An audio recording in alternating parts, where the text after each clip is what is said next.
नमस्कार, 99 न्यूज के इस खास खबर में आपका स्वागत है। मैं हूं आपके साथ सोमनाथ तिवारी। देश की कोयला राजधानी धनबाद, जो अपने गर्भ में छिपे कोयले के लिए देश ही नहीं पूरे विश्व में प्रसिद्ध है। यहां दिन रात कोयलियों में कोयला निकालने का काम अनवरत चलता रहता है, जिसके बाद हाईवा, हॉलपैक डंपर जैसे गाड़ियों से कोयले को गंतव्य तक भेजा जाता है। जिले के लगभग हर दिशाओं में, चाहे वो झरिया हो, बागमारा हो या फिर निरसा और तेतुलमारी, सभी और कोयला की खदानें संचालित हो रही हैं। बड़े बड़े मशीनों से कोयला निकाला जा रहा है। इन खदानों में ब्लास्टिंग होती है, जिसके बाद इन मार्गों से होकर कोयला लोड हाईवा दिन रात गुजरता है, जिसके कारण कोयलांचल का लगभग हर हिस्सा कोयले की काली धूल से दिन रात प्रदूषित होता है। इन इलाकों में आसमान आपको काली नजर आएंगी, लेकिन क्या आपने कभी सोचा है इन धूलों से होने वाली वायु प्रदूषण आपके लिए कितना हानिकारक है? नहीं तो आज हम आपको बताएंगे कि वायु प्रदूषण के कारण आपको किन किन समस्याओं का सामना करना पड़ सकता है और कौन सी बीमारियां इससे होती हैं। देखिए इस पर एक खास रिपोर्ट। कोयलांचल की कोयलियों में होने वाली ब्लास्टिंग से उड़ने वाला धूल और उसके आसपास लगी आग से उठ रही जहरीली गैसों के कारण धनबाद का लगभग हर हिस्सा वायु प्रदूषण की गहरी गिरफ्त में है, जिसके कारण यहाँ लोगों का रहना दूभर हो गया है। लेकिन पेट की आग के कारण लोग यहाँ रहने को मजबूर हैं। लेकिन बड़ी बात यह है कि वायु प्रदूषण पर्यावरण के साथ ही लोगों के स्वास्थ्य को भी नुकसान पहुंचाता है। कई ऐसी बीमारियां हैं जो वायु प्रदूषण के कारण होती हैं। वायु प्रदूषण अधिकतर सांस से संबंधित बीमारियों का कारण बनता है।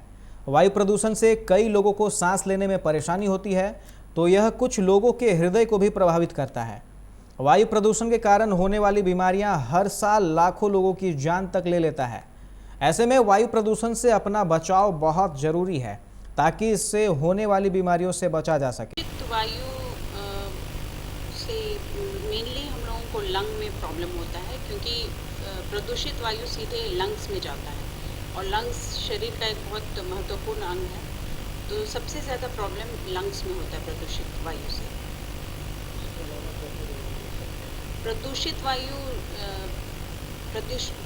वायु से मेनली लंग में जो इफेक्ट होता है, तो ये लंग को मेनली डैमेज करता है। स्पेशली जैसे धनबाद जैसे शहर में जो कोयला नगरी के नाम से भी जाना जाता है, यहाँ पे दो तरह का प्रदूषण बहुत ज़्यादा कॉमन है। एक तो जो कोयला का डस्ट है उसकी वजह से, दूसरा है यहाँ गाड़ियाँ भी बहुत अधिक हो गई हैं। तो ये दोनों कारण हो गया है, वायु प्रदूषण के लिए बहुत मुख्य कारण हो गया है। तो इसमें बीमारी मेनली क्या होता है कि जो डस्ट पार्टिकल है, कोयला का जो डस्ट पार्टिकल है, वो सब इसको लंग्स को डैमेज कर देता है। जब लंग्स डैमेज हो जाता है तो दूसरा कोई भी बीमारी बहुत आसानी से, इसमें कुछ होता है न्यूमोकोनियोसिस करके होता है, और जो बहुत लंग डिजीज़ के ये में आता है। उसके अलावा जब लंग्स डैमेज हो जाता है तो टीबी का संभावना बढ़ जाता है, उसमें कैंसर का संभावना बढ़ जाता है। एक्सपर्ट्स बताते हैं कि दुनिया में हर 8 में से 1 की मौत वायु प्रदूषण से जुड़ी स्थितियों के कारण होती है। इतना ही नहीं, वायु प्रदूषण श्वसन और हृदय रोगों को भी बढ़ावा देता है। वायु प्रदूषण से होने वाली सबसे आम बीमारियों में इस्केमिक हृदय रोग, स्ट्रोक, क्रॉनिक ऑब्स्ट्रक्टिव पल्मोनरी यानी COPD, फेफड़ों का कैंसर और बच्चों में तीव्र निचले श्वसन संक्रमण शामिल हैं। सबसे पहले आपको COPD के बारे में बताते हैं। COPD यानी क्रॉनिक ऑब्स्ट्रक्टिव पल्मोनरी डिजीज़ कोई बीमारी नहीं है, बल्कि यह कई बीमारियों को संदर्भित करता है। इससे बीमार व्यक्ति के लिए सांस लेना मुश्किल हो जाता है। इन रोगों में ब्रोंकाइटिस और वातस्फीति शामिल है। ये दोनों स्थितियां वायु प्रदूषण से फेफड़ों को नुकसान के कारण हो सकता है। COPD वायु प्रदूषण के कारण होने वाली सबसे सामान्य बीमारियों में से एक है। COPD के लक्षण क्या क्या हैं, अब वो भी जान लीजिए। सांस लेने में परेशानी, गहरी सांस लेना, खांसी, जुखाम, हृदय की समस्याएं, सीने में जकड़ने और वजन कम होना इसके प्रमुख लक्षण हैं।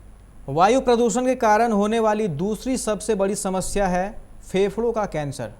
वायु प्रदूषण के कारण होने वाली फेफड़ों की बीमारी में फेफड़ों का कैंसर सबसे सामान्य है। इसमें फेफड़ों के भीतर की कोशिकाएं अनियंत्रित विभाजित हो जाती हैं, जिसकी वजह वायु प्रदूषण, कण और धुआं है। इसलिए आपको अपने फेफड़ों को स्वस्थ रखने के लिए वायु प्रदूषण से बचाव करना जरूरी है। अब जानिए फेफड़ों के कैंसर के लक्षण क्या क्या हैं। छाती में दर्द, सांस लेने में कठिनाई, लंबे समय तक खांसी, थकान महसूस होना, खांसी के साथ खून आना, लगातार वजन कम होना, भूख न लगना, हड्डियों में दर्द होना और लगातार सिर दर्द रहना लंग्स कैंसर के प्रमुख लक्षण हैं। वायु प्रदूषण के कारण श्वसन संक्रमण भी हो सकता है। यह समस्या निमोनिया के रूप में प्रकट होता है। अक्सर बच्चे तीव्र निचले श्वसन पथ के संक्रमण के विकास के लिए कमजोर होते हैं। उनका शरीर और फेफड़े अभी भी विकसित हो रहे होते हैं, इसलिए वे इससे अधिक प्रभावित होते हैं। सांस की तकलीफ, सीने में दर्द, बलगम में खून आना और खांसी श्वसन संक्रमण के लक्षण हैं। यहाँ ध्यान देने वाली बात है कि वायु प्रदूषण के कारण होने वाली सांस की बीमारी फेफड़ों को कमजोर बना सकती है, जिससे बच्चे, बड़ों और बुजुर्गों में फेफड़ों से संबंधित कई बीमारियां होने लगती हैं। इसलिए फेफड़ों को स्वस्थ रखने के लिए हमें पर्यावरण को भी स्वस्थ रखने की ज़रूरत है। सभी लोग वायु प्रदूषण से होने वाली बीमारियों से अपना बचाव कर सकें, इसके लिए आप घर से बाहर निकलने पर मास्क पहन कर जाएं, अधिक धुएं वाली जगहों पर जाने से बचें। साथ ही फेफड़ों की बीमारियों के कोई भी लक्षण दिखने पर तुरंत डॉक्टर से कंसल्ट करें। 99 न्यूज़ के लिए ब्यूरो रिपोर्ट। इस खास खबर में फिलहाल इतना ही। तमाम खबरों के लिए आप देखते रहें 99 न्यूज़। नमस्कार।